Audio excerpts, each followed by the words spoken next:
Soy la doctora Marta Patricia Márquez, académica, y agradezco la invitación que se me hizo por parte de Médicos Unidos por México y este evento de pediatría de primer contacto, lo cual es un honor para mí participar con todo este grupo de expertos y pediatras altamente reconocidos en este tema tan importante en esta ocasión que yo voy a tratar con ustedes, que es el tema de sepsis y choque séptico, lo que el pediatra de primer contacto debe de saber.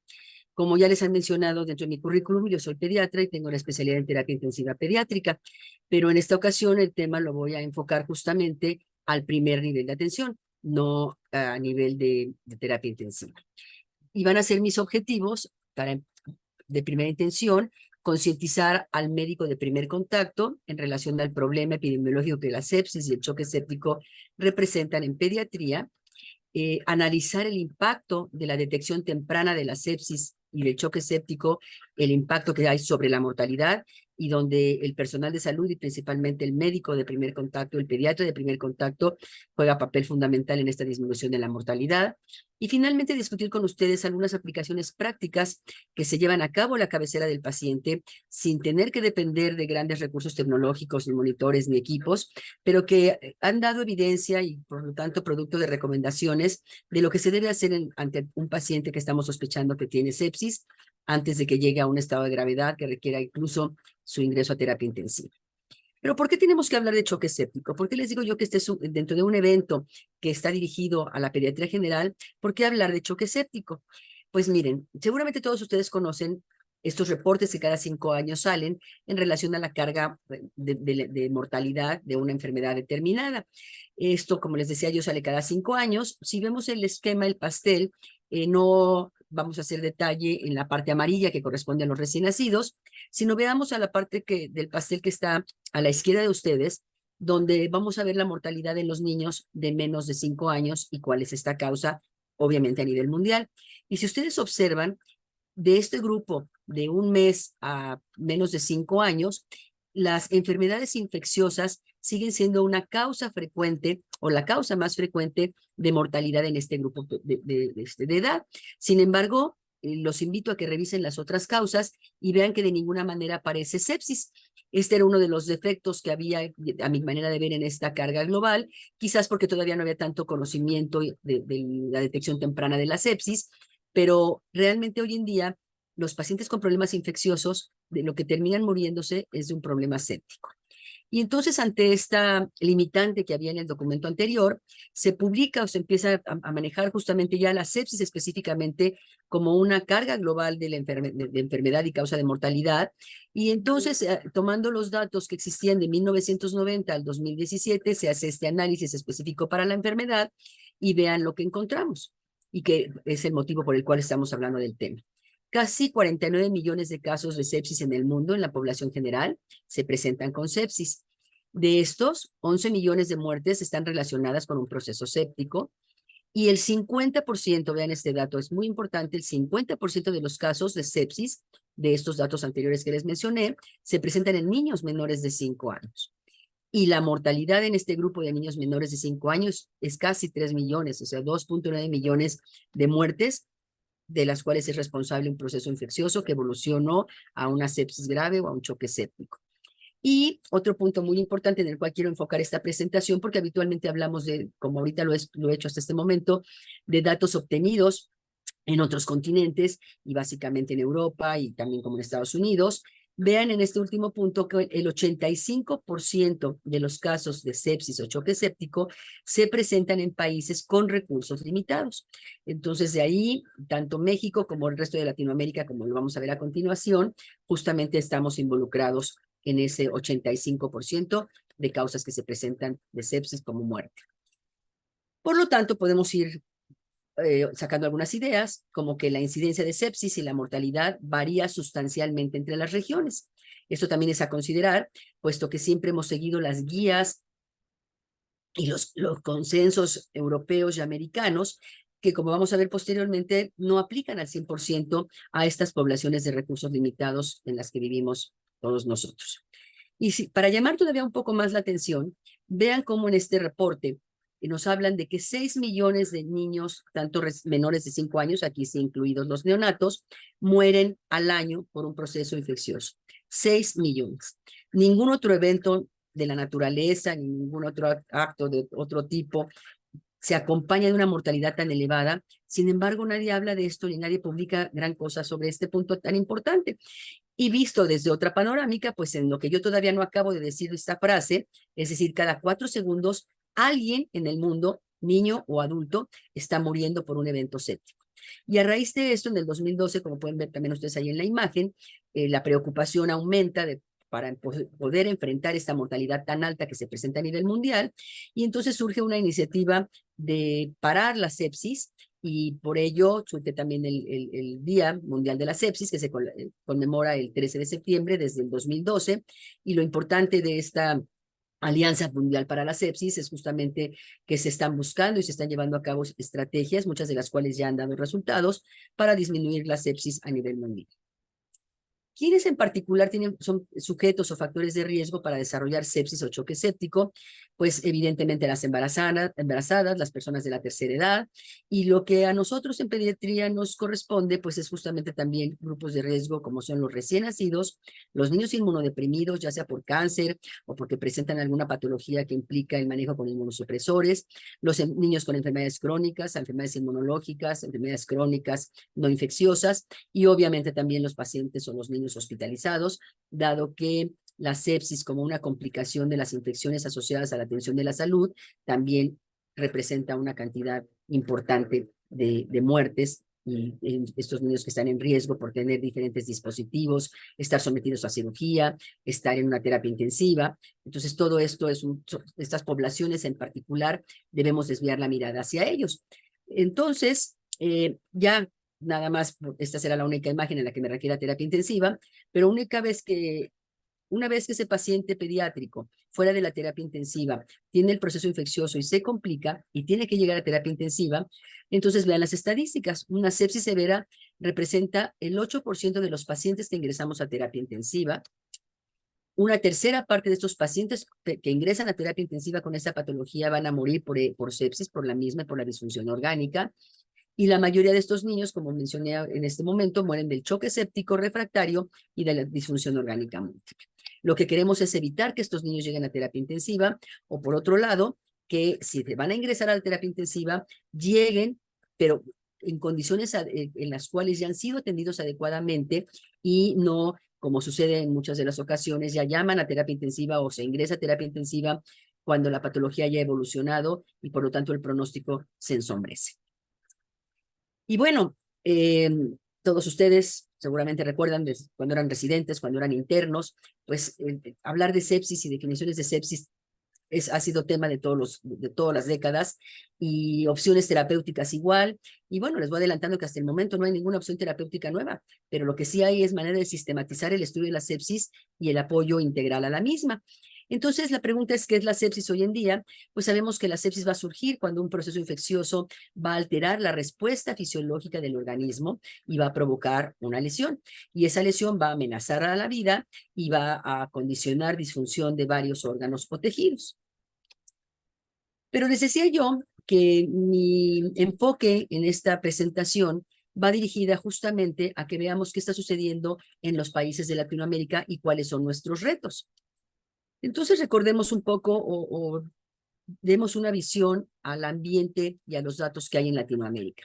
660 millones de personas, que representan el 8.4% de la población mundial, vivimos en Latinoamérica. De este número, 193 millones, que es el 30%, son pacientes pediátricos, son niños. Y pues todos sabemos que tenemos en Latinoamérica una vasta y diversa área geopolítica, con variaciones no nada más en el tamaño de la región, sino que en muchas otras circunstancias. No todos los países de Latinoamérica tenemos el mismo acceso a la salud. Es más, en un mismo país, no todos los pobladores de ese país tienen el mismo acceso a la salud. Mientras en algún lugar pueden tener incluso la opción de ingresar a un hospital de tercer nivel, a una terapia intensiva, quizás algunos pocos kilómetros más lejanos de ese lugar no tengan estos accesos. Por otro lado, el nivel de educación también es variable en Latinoamérica. Sabemos también el problema que tenemos de estos rezagos a nivel de educación en todas nuestras poblaciones. La cobertura de vacunaciones, que es una preocupación fundamental, sobre todo ahora a raíz justamente de los años posteriores a la pandemia, donde las coberturas se vieron mermadas por las circunstancias propias de la misma. Y por otro lado, el acceso a la tecnología, que de la mano al acceso de la salud, pues también es más o menos la misma explicación de que no todos los hospitales, incluso en una misma región de un país, tienen acceso a los mismos recursos tecnológicos. Entonces, vean todos estos factores que implican esta diversa área, no nada más geopolítica, sino de diversos factores que influyen justamente en la mortalidad de la sepsis. Y por lo tanto, podemos tener una segunda conclusión, que la sepsis no se ha reconocido en muchos países de Latinoamérica o en todas las zonas de estos países como una emergencia. Y bueno, este artículo publicado por la doctora Daniela Souza en Brasil, que ha sido una de las pioneras del estudio de la sepsis en pacientes pediátricos y con varias publicaciones y estudios en relación a la epidemiología, y ha liderado a todos los grupos, a muchos de nosotros en Latinoamérica, justamente en tratar de resolver estos problemas, pues publica este documento, este artículo que yo les recomiendo que consulten, y nos habla de los retos que hay justamente y las prioridades a nivel salud en relación a la sepsis pediátrica en Latinoamérica. Y bueno, se habla del estado socioeconómico, que no me voy a referir específicamente a él, a los sistemas de salud, que tampoco nos tocan directamente, ni a las características de la terapia intensiva, pero que sí nos corresponde conocer a los médicos de primer contacto, médicos generales o pediatras, justamente los retos que se enfrenta la sepsis en este nivel. Y uno de los primeros retos es justamente que los profesionales de la salud, los cuidadores, en este primer nivel de atención, no están lo suficientemente familiarizados con la presencia de la sepsis. Por otro lado, los servicios de atención primaria, como consecuencia de lo anterior, pues tampoco están enfocados justamente o concientizados al problema de la sepsis. Por otro lado, el entrenamiento en relación a educación con sepsis en el área fuera de cuidados intensivos, en el área de primer contacto, es muy inadecuada. Ya hemos trabajado, ya empezamos a trabajar al respecto y posteriormente lo mencionaremos. Como consecuencia de esto, y algo que es muy triste, es que no contamos incluso con datos epidemiológicos. Si ustedes quisieran ahorita consultar realmente en México cuántos niños tienen sepsis, choque séptico, disfunción orgánica, en general, no nada más en una institución, se carece de esos datos epidemiológicos, igual que en el resto de Latinoamérica. Y además, también quiero sobresaltar este punto, no había hasta este momento, hasta hace 1 o 2 años, ninguna guía regional o pediátrica para ver a la población específicamente de Latinoamérica con sus características particulares, de las cuales ya algunas hemos mencionado. Y todos conocemos, y sobre todo los que manejamos pacientes graves y los pediatras, pues conocemos que hay documentos que han sido parteaguas y que han sido la guía para el manejo de los pacientes pediátricos con sepsis y choque séptico, sobresaliendo, por supuesto, la campaña de supervivencia de la sepsis, ya en el 2020 publicada específicamente para niños y producto del trabajo de la asociación de la Society of Critical Care Medicine, de la Sociedad Europea, del Foro Internacional de Sepsis. Y este documento ha sido muy útil y ha sido, les decía yo, un parteaguas justamente para orientar y dirigir el manejo de la sepsis en pediatría. Sin embargo, fíjense que los estudios que fundamentaron el desarrollo de esta campaña de supervivencia de la sepsis tuvieron como fundamento trabajos realizados en otros países, países con circunstancias diversas a las nuestras, países con altos recursos, no nada más económicos, sino también tecnológicos. Y por otro lado, también esta campaña de supervivencia de la sepsis, sus recomendaciones, hemos visto que no son del todo aplicables en los diversos contextos de la atención sanitaria que caracterizan a Latinoamérica, donde hay regiones, como ya mencioné, con recursos muy limitados. Y por lo tanto, una de las limitantes que hay justamente en las guías es la poca adherencia a las mismas.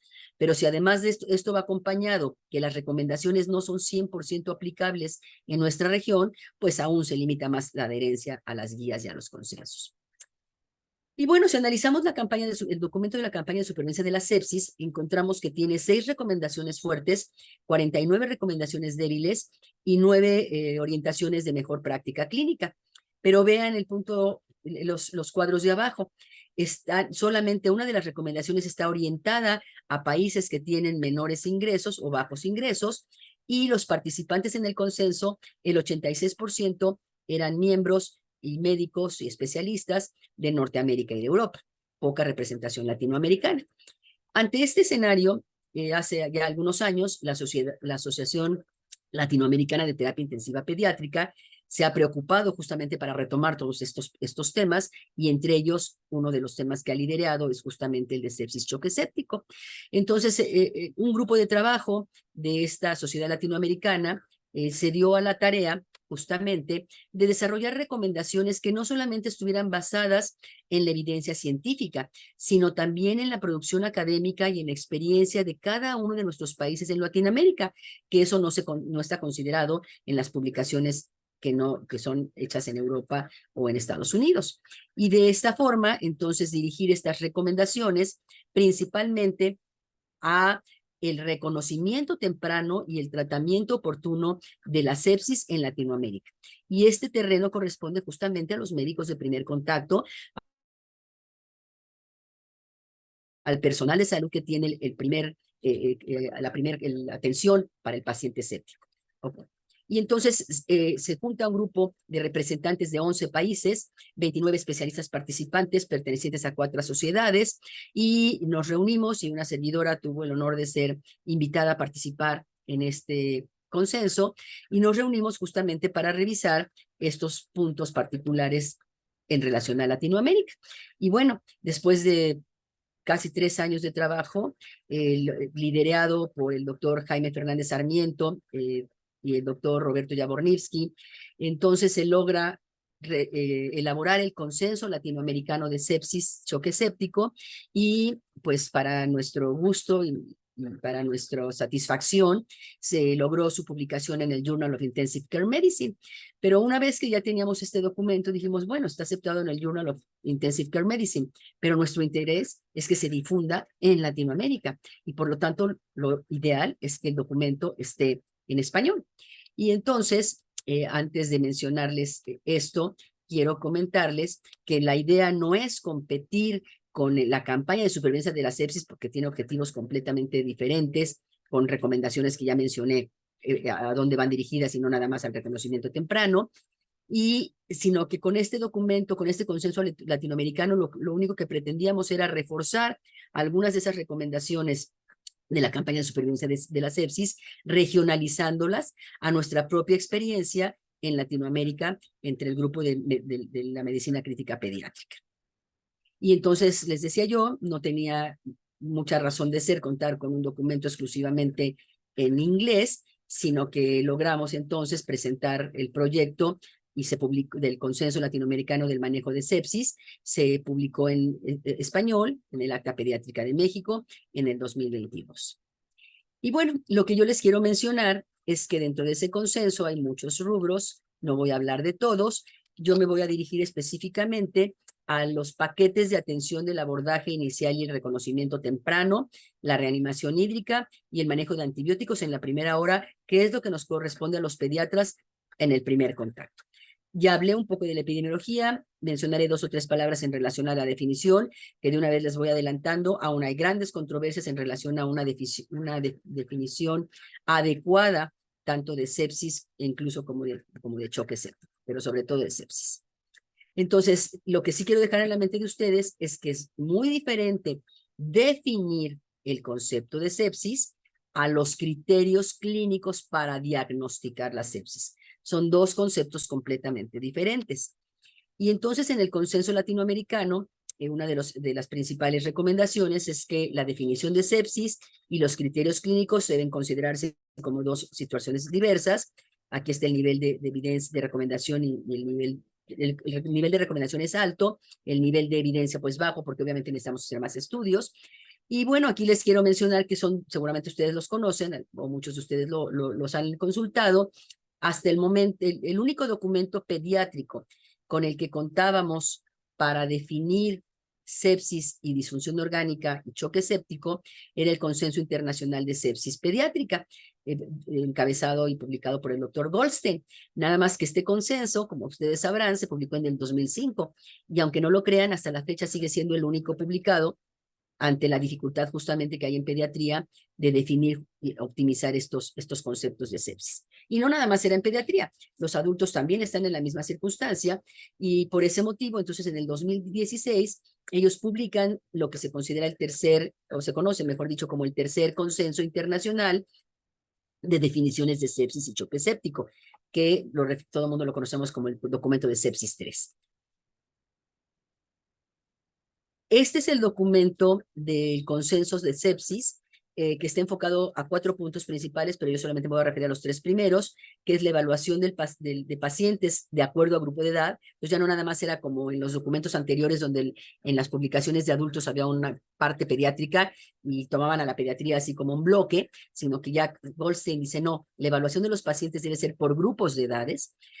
También el otro punto importante es que da los criterios para las definiciones de respuesta inflamatoria, sepsis severa y choque séptico, que hoy en día ya sabemos que no pueden fundamentarse los criterios exclusivamente en respuesta inflamatoria, hablaré un poquito más adelante, y también nos da los criterios de disfunción orgánica. Pero lo importante de este documento, con todas las limitantes que tiene un consenso, porque sabemos que un consenso es una opinión de expertos, con todas estas limitantes, pues finalmente sí fue un parteaguas porque empezó a tratar de aclarar estos conceptos. Y si ustedes ven en esta imagen, entonces dice, hagámoslo por grupos pediátricos para empezar a diagnosticar la sepsis y divide al recién nacido incluso en menos de una semana o más de una semana, en el infante, preescolar, escolar y adolescente, es decir, que se deben evaluar de forma diferente la sepsis en estos subgrupos de pacientes. Y bueno, en aquel entonces, en el 2005, se hablaba tanto en niños como en adultos del diagnóstico de sepsis en base a las manifestaciones de respuesta inflamatoria sistémica. Y ya no me voy a detener en ellos, pero estaban los términos de respuesta inflamatoria sistémica, sepsis, sepsis severa y choque séptico. Vuelvo a decir, era del 2005, con los conocimientos fisiopatológicos que en ese momento se tenían, y esto también fue un parteaguas del doctor Bone, que lo publicó en el 92, y durante muchos años estuvimos definiendo la sepsis y diagnosticándola en base a estos criterios. Y bueno, vean cómo era importante dividirlo por grupos de edad, entonces incluso los signos vitales para ver si esto apoyaba algunos de los datos de la respuesta inflamatoria sistémica, lo tenemos como la frecuencia cardíaca, la frecuencia respiratoria, el conteo de leucocitos y la presión arterial sistólica. Y se dan rangos diferentes para cada una de las edades. Evidentemente, estos datos también pues no tienen un sustento porque son un consenso y pues se acordó que fuera taquicardia en un niño de 13 años a 18 más de 110 y es lo que se adopta, pero pues esto también tiene que ser incluso validado y considerado, ¿no? Entonces, estos son los datos que se dan de alteraciones de los signos vitales, la cifra de leucocitos y la presión arterial sistólica para apoyar que este paciente tenía una síndrome de respuesta inflamatoria sistémica. Y entonces esta imagen pues también ya es antigua, es donde vemos que no nada más la sepsis o las infecciones nos dan una respuesta inflamatoria, que hay otras patologías no infecciosas que hacen lo mismo. Y bueno, este documento fue el doctor Bone fue el que publicó inicialmente y que pues ahora ha tenido modificaciones. Porque sabemos hoy en día que la respuesta inflamatoria sistémica o los criterios en los que se basa la misma tiene una baja sensibilidad, una baja especificidad, tienen una variabilidad justamente en la elección de los fundamentos y la respuesta inflamatoria, pues sabemos que es una respuesta adaptativa, no forzosamente es un evento inicialmente de agresión, sino de adaptación. Y que la respuesta inflamatoria sistémica, como estaba definida, no es una respuesta desregulada. Y que la infección no siempre se demuestra con criterios bacteriológicos. Bien sabemos que los resultados positivos de hemocultivos no siempre correlacionan con todos los casos de infección que tenemos. Y entonces viene el documento de sepsis 3, en el cual se cuestiona a este grupo de intensivistas pediatras si se requería una nueva definición para sepsis y choque séptico, y por otro lado, establecer criterios diagnósticos para lo mismo. Y este es el documento donde ellos dicen, bueno, con todos los avances tecnológicos de conocimientos de epidemiología, avances tecnológicos, conocimientos de la fisiopatología, era momento de tener una nueva definición porque había limitaciones en las definiciones previas y deciden que se tiene que actualizar. Y entonces hoy en día, ¿cuál es la nueva definición? Se habla de sepsis como una disfunción orgánica que amenaza la vida y que se debe a una desregulación de la respuesta del huésped a infección. Esto es bien importante. Es una respuesta propia del organismo, es una respuesta desregulada justamente ante el proceso infeccioso y que se va a acompañar de disfunción orgánica. Y aquí les pongo unas infografías del Global Sepsis Alliance, que les mencionaba yo que fue el movimiento con el que se empezó este estudio para disminuir la mortalidad en sepsis.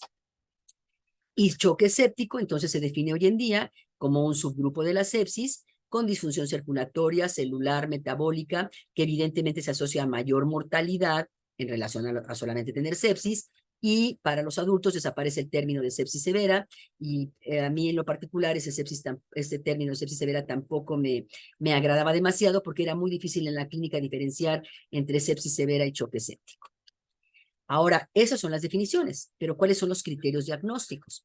Y entonces también este documento de sepsis 3 para adultos dice, bueno, tenemos que facilitar el diagnóstico a la cabecera del paciente para que se dé de una manera temprana. Y ellos, como ustedes saben, tenían una escala de evaluación que se llama SOFA, es una escala de evaluación de disfunciones orgánicas, pero que era muy amplia y abordaba, como ustedes pueden ver en la imagen, problemas de coagulación, pruebas de funcionamiento hepático, etcétera, etcétera, que no era práctico cuando el paciente ingresaba con sepsis. Y entonces ellos diseñan lo que se conoce entonces como el Quick SOFA, un SOFA rapidito y de pocos parámetros. Y los parámetros del Quick SOFA son justamente que van a medir el Glasgow, van a medir la frecuencia cardíaca y la tensión arterial, perdón, y la frecuencia respiratoria. Y aquí les pongo un SOFA nomás para que se acuerden, pero fíjense que Quick SOFA no incluye a pacientes pediátricos, porque los valores para hablar, ya sea de la tensión arterial sistólica, de la frecuencia respiratoria, pues obviamente no son extrapolables al paciente pediátrico. Y entonces empiezan los primeros intentos para contar con un SOFA pediátrico y que pudiéramos entonces tener un diagnóstico temprano similar al que diseñaron los médicos de adultos.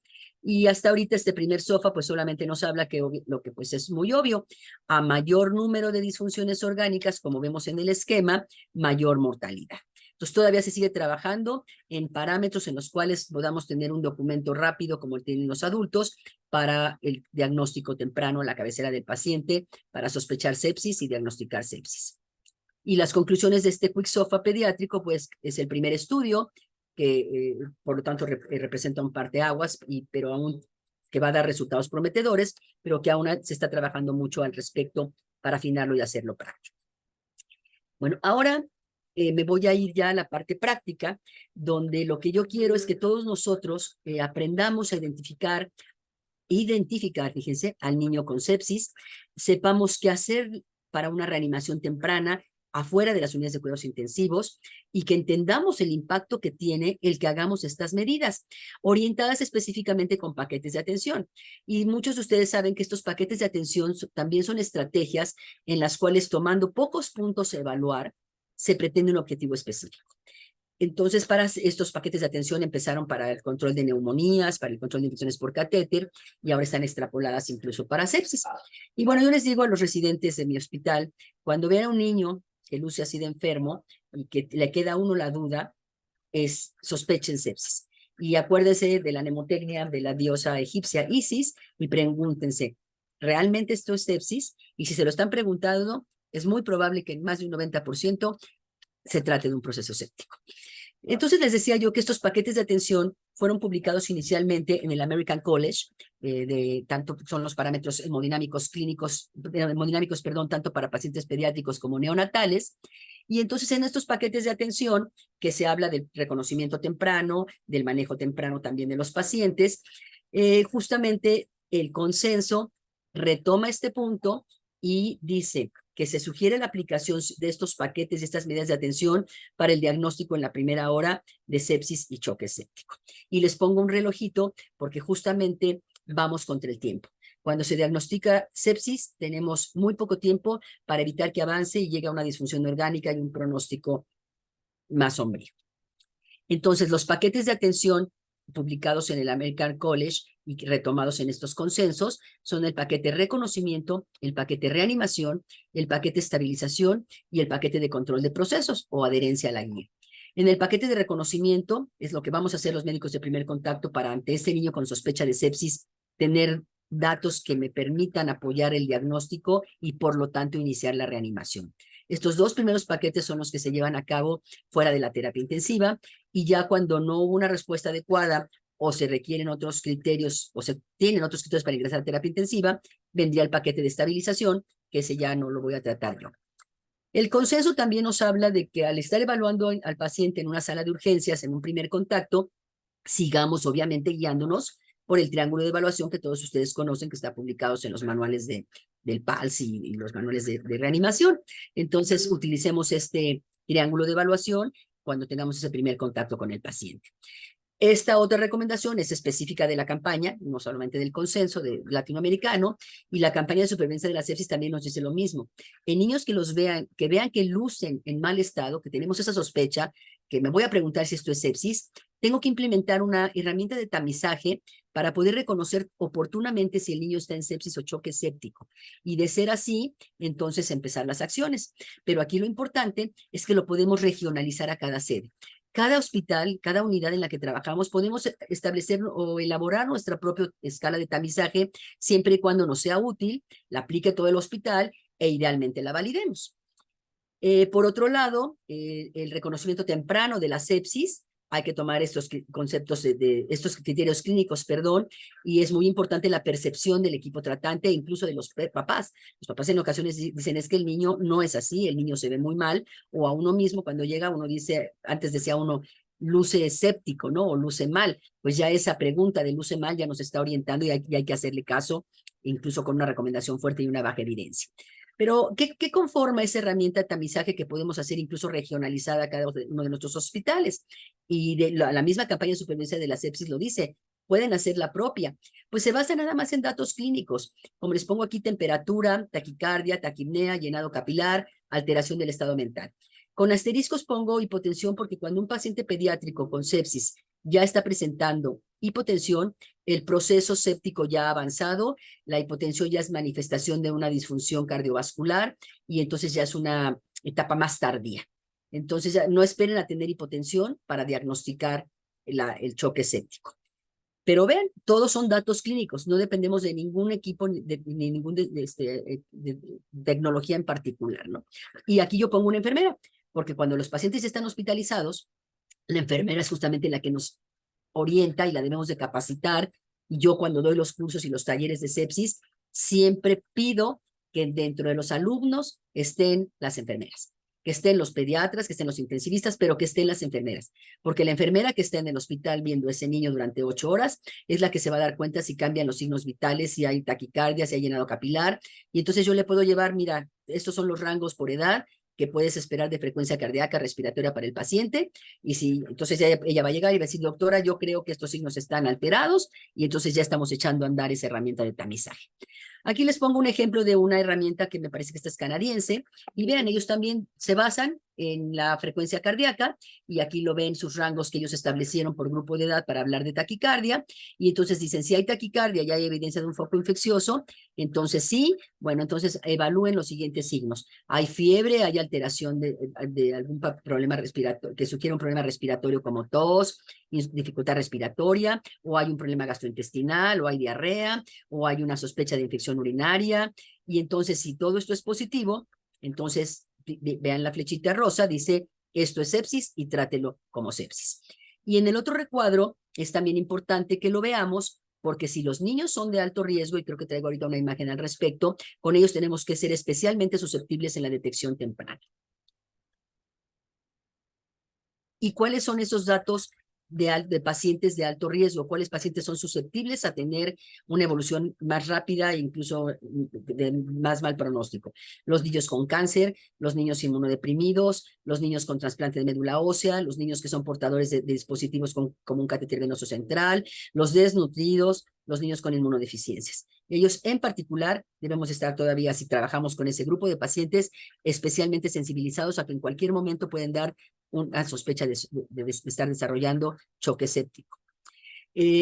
Los datos que nos hacen pensar que la evolución está yendo hacia el choque séptico es justamente la hipoperfusión tisular, que es parte de la definición del choque. El choque es un estado de hipoperfusión tisular generalizada que lleva a alteración en la entrega de demanda de oxígeno. Entonces yo voy a buscar datos de llenado capilar, datos clínicos. Y los dos datos clínicos por excelencia van a circunscribirse al sistema nervioso central, es decir, alteraciones del estado de conciencia o al llenado capilar. Pero lo importante es que no esperemos a ver o que lleguen los niños con un llenado capilar como el que están viendo ustedes en la imagen de abajo, donde ya la hipoperfusión y la vasoconstricción es sumamente severa. Entonces, lo ideal es buscar estos datos clínicos del llenado capilar, de la situación del estado de conciencia del niño, y si está hospitalizado, pues incluso también ya pueden valorar la perfusión renal y la diuresis, pero si va llegando, pues evidentemente no. Entonces, el llenado capilar ha demostrado y está publicado ser un dato clínico muy importante, y si se realiza una técnica adecuada, estarnos reflejando la hipoperfusión, y esto estarnos hablando de la alteración hemodinámica del paciente. Y entonces tenemos que un llenado capilar prolongado de más de 3 segundos está representando un estado hipodinámico, un llenado capilar rápido en flash de menos de 1 segundo, un estado de hiperdinamia. Entonces recuerden que la hipotensión no es un parámetro para diagnosticar choque séptico. Ahora, todos hacemos el llenado capilar y cogemos el dedito y le apretamos y ya está, menos de 1 segundo. Así no se debe de hacer. El llenado capilar se evalúa con una técnica muy específica, y también los invito a consultar este artículo. Miren, para empezar hay que tener un portaobjetos idealmente, hacer la mano a la altura del corazón, hacer la presión con el portaobjetos por lo menos 10 segundos, iniciar el conteo con el cronómetro, y al recuperar la perfusión del dedito, detener el cronómetro. Aquí lo pueden ver ustedes con el dibujito, con el diagramita, y si el llenado es menos de 2 segundos, incluso el puro dato del llenado capilar aumenta 4 veces más el riesgo de mortalidad. Pero entonces enseñemos bien a nuestros residentes y a nuestros internos a valorar el llenado capilar. Punto bien importante, y esto es una situación muy álgida en el país, estos sistemas de referencia y contrarreferencia. Por favor, solicitemos oportunamente la asesoría, y en el momento, en cuanto se pueda, derivar o trasladar a ese paciente a un centro donde pueda ser atendido. Pero por lo menos, si en el Inter, en lo que pueden conseguir el traslado, solicitar la asesoría de un médico de urgencias, de un intensivista, que les pueda ayudar o apoyar en el tratamiento del paciente. Y también, y no solamente en eso, sino también en valorar el momento oportuno del traslado. A veces los niños pueden llegar tan graves que quizás ya no están en condiciones de trasladarse, y entonces hay que primero tratar de estabilizarlos para poder ser trasladados en condiciones adecuadas. Vayamos entonces ahora a los paquetes, a los 2 paquetes que les iba yo a mencionar. El paquete de reanimación. Entonces, el paquete de reanimación, ¿en qué consiste? En que en menos de 5 minutos yo tenga un acceso venoso para empezar la infusión de líquidos, si es necesario la administración de oxígeno, la administración de volumen para recuperar la volemia o la fuga al tercer espacio que acompaña a estos pacientes, debe ser en los primeros minutos y no más allá de 30 minutos. El uso de drogas vasoactivas, de aminas en el momento adecuado, incluso fuera de la terapia intensiva, y el manejo de de antibióticos en la primera hora. Idealmente con toma de hemocultivo, pero si no es factible esto, no retrasar el inicio del antibiótico porque no haya un hemocultivo. Lo ideal es que en menos de 90 segundos tengamos el acceso. De no ser así, porque muchas veces vienen colapsados y no es fácil tener el acceso, recuerden que por lo menos la gente que trabaja en urgencias o que ve este tipo de pacientes graves tiene que estar entrenado y capacitado en obtener un acceso a través de la punción intraósea. Hoy en día tenemos equipos que son ya mucho más amigables, y bien conocida la técnica, es un acceso rápido, seguro, y que nos permite empezar la reanimación de manera temprana. En cuanto a la administración de oxígeno, aquí quiero hacerles hincapié que no todo paciente por tener choque forzosamente tiene que ser intubado. Lo que sí es que si es necesario y lo requiere, hay que oxigenarlo, ya sea a través de un sistema de CPAP o incluso cuando se cuenta con el recurso de una ventilación no invasiva. Pero la intubación no es forzosamente en todo paciente que está chocado. La reanimación hídrica. Aquí sí hay puntos importantes que tenemos que analizar. Anteriormente estábamos acostumbrados a las cargas de volumen de 20 mililitros y luego por kilo, y si no otros 20 y si no otros 20. Hoy el consenso latinoamericano recomienda que evaluemos las cargas dependiendo si trabajamos o estamos en un servicio que cuenta o no con unidad de cuidados intensivos. Y miren, si el hospital no cuenta o su área de trabajo no cuenta con terapia intensiva, Entonces, pregúntense, valoren, mejor dicho, si el paciente tiene hipotensión o no tiene hipotensión. Si el paciente no tiene hipotensión, entonces no administren cargas de volumen, a menos que haya una deshidratación muy severa por un cuadro diarreico muy importante. Entonces, ahí pueden iniciar ustedes con líquidos de mantenimiento y estar vigilando, por supuesto, la frecuencia cardíaca y los signos vitales de manera muy estrecha con a la cabecera del paciente. Pero si su unidad no tiene terapia intensiva, pero el paciente sí está hipotenso y no tienen datos de sobrecarga, es decir, no es un niño cardiópata, no es un niño neumópata, no auscultan ustedes estertores, entonces si no hay datos de sobrecarga, el volumen debe darse con una cantidad mucho menor. Aquí esta infografía dice que de 10 a 20 minutos por kilo, pero en algunos casos incluso les empezamos hasta 5. Pero en general la recomendación sería empezar a 10 mililitros por kilo. Y entonces evaluar la respuesta que tiene el paciente desde el punto de vista hemodinámico, y si no respondió y no tiene datos de sobrecarga, no tiene estertores, no tiene patomegalia, podemos evaluar, administrar otra carga a 10 por kilo, pero siempre evaluando al paciente y los signos vitales. Por otro lado, si en la unidad donde ustedes trabajan hay una unidad de cuidados intensivos y tienen ustedes al paciente hipoperfundido con los datos que ya mencionamos, en este caso con o sin hipotensión, si no hay datos de sobrecarga, entonces también ustedes pueden empezar la carga a 10 mililitros por kilo, reevaluar si requiere una segunda carga, evitando que no haya sobrecarga de líquidos, evaluar la función cardíaca con la frecuencia cardíaca, con los datos de dificultad respiratoria, y en caso necesario considerar aminas, si hay disfunción orgánica, si hay disfunción miocárdica, perdón, el considerar epinefrina, y si no, en el caso de que el paciente esté con un choque persistente y que esté hipotenso, con noradrenalina. Entonces, se recomienda que los hospitales que tengan unidades de cuidados intensivos, ya mencionamos cuál debe ser el manejo, y mucho cuidado en aquellos pacientes que son cardiópatas o son neumópatas. En ellos hay que ser muy cuidadosos con las cargas, empezarlas incluso a 5 mililitros por kilo. No voy a detenerme mucho en este esquema, solamente les quiero decir que cuando se sobrecargan a los pacientes de volumen por los esquemas que teníamos antes de 20 y 20 y 20, entonces ahora el problema es sacar el volumen, y todos los órganos se afectan cuando hay esta sobrecarga de volumen, el cerebro, el miocardio, el intestino, etcétera, etcétera. Entonces, aunque la piedra angular es la resucitación, solamente 50% de los pacientes hemodinámicamente inestables van a responder a volumen. Definido como el aumento, el responder a volumen se define como aumentar el volumen latido o el gasto cardíaco. Entonces, cuidado en no sobrecargar a los pacientes. ¿Con qué líquidos lo vamos a manejar? La recomendación del consenso es con cristaloides. ¿A qué me refiero cada que digo pónganle la carga, pero reevalúen al paciente y los datos clínicos? A que midan la frecuencia cardíaca, la tensión arterial, si cuentan con el recurso a la medición del lactato, terminaré hablando algo al respecto. Si se puede, el niño ya está hospitalizado, la diuresis, el llenado capilar y el estado neurológico. Entonces, en relación al uso de drogas vasoactivas o de aminas, el consenso nos dice que se recomienda adrenalina como el fármaco de primera elección y se reserva la noradrenalina, cuando hay evidencia de resistencias vasculares periféricas disminuidas. Estas aminas no forzosamente tienen que empezarse en la terapia intensiva, pueden iniciarse incluso en el lugar donde el paciente esté hospitalizado y se pueden dar incluso por una vía periférica siempre y cuando la vía sea segura. Este es la infografía del consenso latinoamericano de sepsis, donde a grosso modo aquí nos dicen, a ver, las soluciones que van a usar son cristaloides, individualicen el manejo, si el paciente, vean si está hipotenso, si sí está hipotenso, cargas a 10 por kilo, reconsiderar una segunda carga a 10 por kilo, o si hay disfunción orgánica, ya mencionamos que a 5 por kilo. Si el paciente no está hipotenso y está hipoperfundido y tienen terapia intensiva, pues el bolo a 10. Si no tienen terapia intensiva, líquidos de mantenimiento.